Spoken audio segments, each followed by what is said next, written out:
Hello everyone, I'm Chauncey Nebula, and today, let's talk more about kitbashing. Quite some time ago, I put out a video about kitbashing an Ork Flyboy's army from scale model kit parts. And about a week after that concept video, I released the kitbash for an Ork Burna Bomber. And I really like that Burna Bomber, but for one reason or another, I haven't been able to move forward with kit bashing, primarily because I've been trying to get other things done and painted, but I've gotten another piece done. So this is representing an Ork Dakkajet, and if you're looking at it and saying, well, that looks pretty simple, that's because it is. There's a lot of open space. There's a lot of gaps, like I didn't even fill in the back. And the reason for that is I wanted this to look like it was this rusted hunk of junk that was really cobbled together. Because the thing with a lot of Ork armies, in my mind, is that some of the Orks, are going to be a little more creative, perhaps a little more competent at putting together machines, and some of them are just very simply not going to be that good at it. The Burna Bomber was, while still remaining a relatively simple kit bash, it was still a little more upscale, I think, for orcs. It was relatively clean. It had a lot of stuff on it, but for the most part, it looked like something that was put together by someone who knew that what they were doing.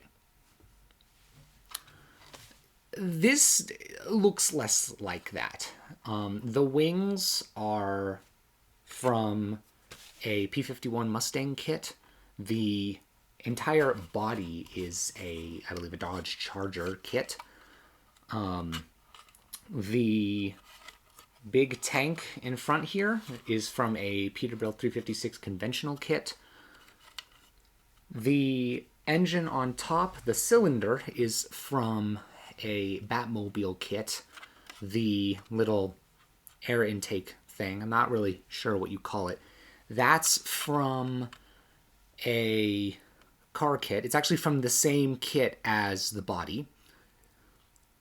And then the guns, because the Dakkajet has 6 super shooters, the guns are Necron Gauss Reapers that I didn't build when I built my Indominus box, and so I put them on here. And for some of them, I left the hand attached, or like a hand and a bit of the arm, because I wanted to make it look like the orcs just kind of grabbed it and chopped it off and just slapped it onto the body of the Dakkajet. Because in my mind, to an orc, a shooter or a big shooter or a super shooter is just some variety of firearm. You know, a super shooter is just going to be a really good shooting thing. They're not going to think too much about what kind of shooting thing it is. They're just going to refer to all of it as a shooter. Or, if it's bigger, a big shooter. Or, if it's really good, a super shooter. Now, this kit is obviously not painted. This kit bash is relatively simple, I believe. If you look at the footage of me building it, it's really a pretty simple process. It didn't take me as long as the Burna Bomber did, certainly.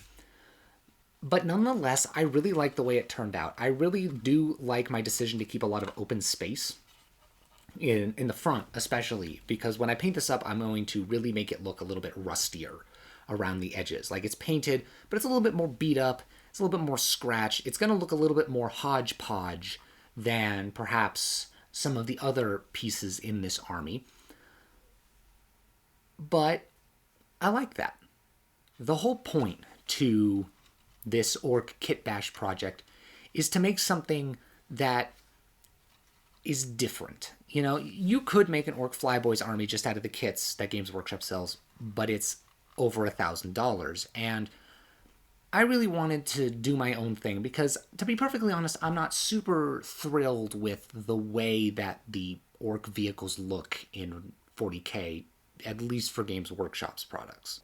Now, for me, I've always felt that if you don't like the product that someone is trying to sell you, but you still want that product, you can just make your own. I very much believe in DIY.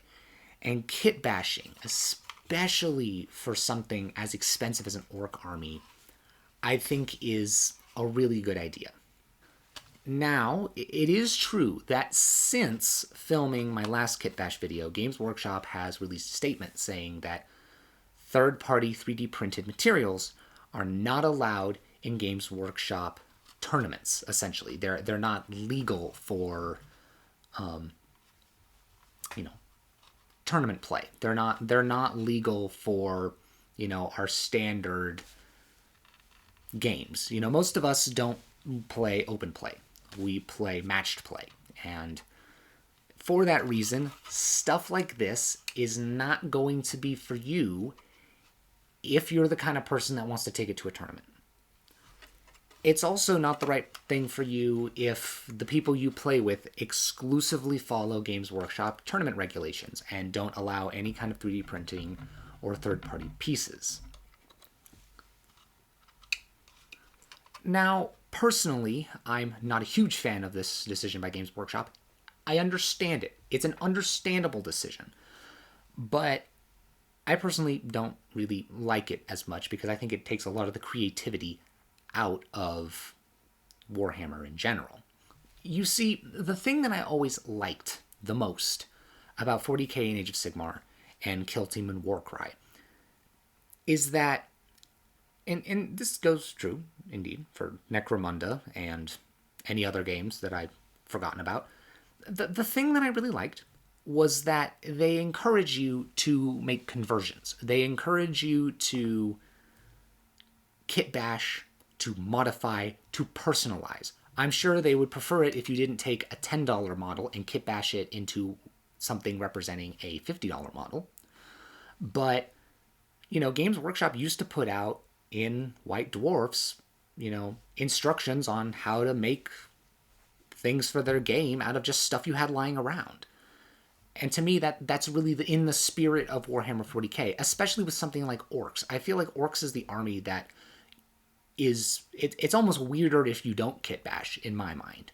When my friends and I play, we don't care that much, We allow 3D printed stuff. We allow stuff that is modified. We allow stuff like this. And the reason for that is it's the stuff that we enjoy. If there's a 3D printed model, it's because we like that 3D printed model. It's not because we're trying to take money out of Games Workshop's pockets. We're not trying to rob them or anything. It's just a matter of personal preference. And the thing is, while Games Workshop makes a set of rules and they make a set of models, they do not govern how anyone plays their game. Now, granted, if you're going to a Games Workshop sponsored event, you're going to follow their rules. That's just the way it is. But for you sitting at home, just playing the game, do what you want. Now, that probably came off as really aggressive, and that I'm, bashing Games Workshop and saying, they don't have any power over you. I mean, they don't really. And, it might turn out that this decision to ban third-party stuff in their tournaments, or in match play in general, just leads to fewer people going to their tournaments and playing in official matched play settings. I don't really know, but I'm going to keep working on this project. I'm going to keep kit bashing this army, and I'm going to keep playing with it once I have finished it. And that's really it. I'm going to include some photographs of the kit a little bit closer up. It looks not very good right now because it's all crusted from the super glue. I used a bit too much, I must admit. But I think it looks good. I enjoyed doing it. And I hope you enjoyed watching this video. If you did enjoy watching this video, or if you found it helpful for any reason or in any way, consider leaving a like and hitting that subscribe button. And while you're at it, why don't you hit the bell icon to get notifications for when a new video goes live? Helps the channel out.